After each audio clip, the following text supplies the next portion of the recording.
Saya dan tuanku umpama satu roh, dua jasad. Itu yang dapat digambarkan oleh mereka fashion terkenal negara, Datuk Rizalman Ibrahim, tatkala ditanya mengenai keakrabannya dengan Raja Permaisuri Agong, Tunku Azizah Aminah Maimunah Iskandariah. Menurut Rizalman, beliau dan Permaisuri Agong berkongsi minat yang sama, memasak dan rekaan hiasan dalaman.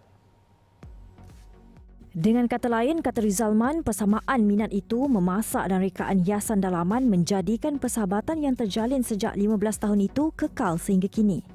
Kalau nak diikutkan, saya rasa tidak keterlaluan kalau saya cakapkan bahawa baginda dan saya ni adalah satu roh dua jasad, di mana kami mempunyai saya dan juga baginda mempunyai banyak persamaan daripada segi minat, iaitu baginda dan saya berminat dalam benda yang sama seperti craft tekstil, dalam bidang masakan, dalam bidang perabot dan juga sejarah kalau tak begitu keterlaluan saya cakapkan. Jadi disebabkan berkongsi dengan minat yang sama, maka kekallah persahabatan antara saya dan tuanku sehinggalah sekarang di mana tuanku akan bakal dimasyhurkan sebagai Yang di-Pertuan sebagai Raja Permaisuri Agong. Rizalman menarik perhatian, figura diraja ini mencerminkan makna sebenar raja berjiwa rakyat kerana baginda tidak berprotokol dalam banyak perkara. Selain itu, kepakaran baginda di dapur yang tidak dapat disangka lagi. Masa baginda berkunjung ataupun berangkat masuk ke rumah saya ketika itu, dan saya mengatakan beliau kepada baginda, saya nak makan ini dan itu. Jadi dengan secara tiba-tiba baginda berkata, okey, saya nak ikan bilis, saya nak kicap ni, saya nak itu rempah dan sebagainya, dan terus memasak dalam keadaan secara tiba-tiba.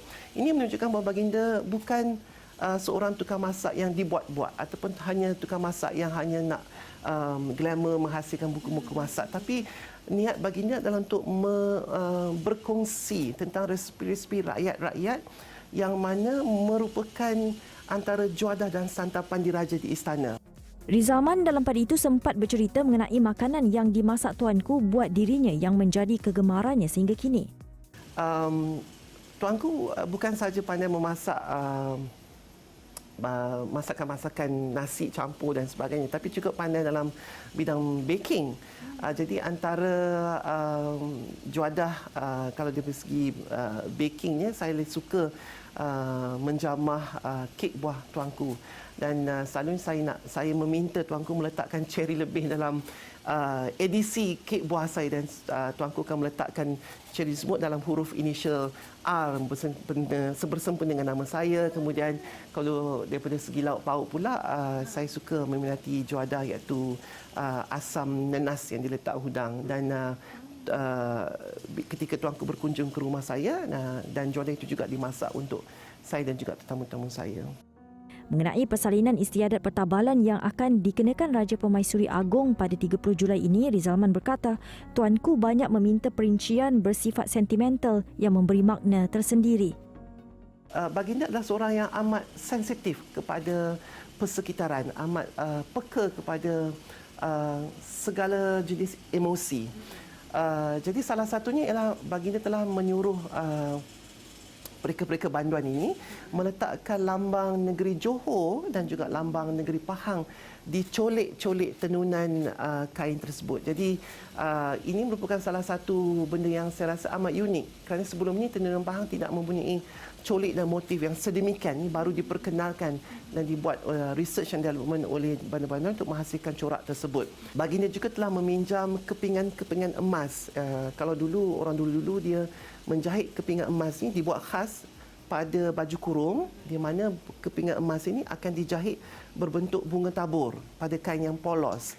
Tetapi baginda telah mengambil kepingan emas ini milik almarhum bonda tuanku, yang akan saya jahitkan di kain-kain ataupun persalinan pada hari pertabalan tersebut. Saya ini juga ditugaskan menjadi seorang pereka dalaman untuk balai rung istana tersebut. Jadi tuanku juga telah menggesa agar pihak Istana Negara mencari kembali dua kerusi semayam ataupun singgasana takhta yang pernah dipakai oleh kedua-dua almarhum ayahanda tuanku, iaitu Sultan Johor dan Sultan Pahang, ketika kedua-duanya menjadi Yang di-Pertuan Agong. Jadi cuma apa yang saya lakukan ialah menyalin kembali cushion dan juga bantal-bantal itu kepada tenunan songket Brunei yang disalin kembali. Rizalman yang ditugaskan mempersiapkan persalinan Pertabalan Raja Permaisuri Agong turut sama menyediakan persalinan buat putera dan puteri baginda. Selasa ini 30 Julai akan berlangsung istiadat pertabalan yang di-Pertuan Agong ke-16 Al-Sultan Abdullah Riyadudin Al-Mustafa Billah Shah di Istana Negara.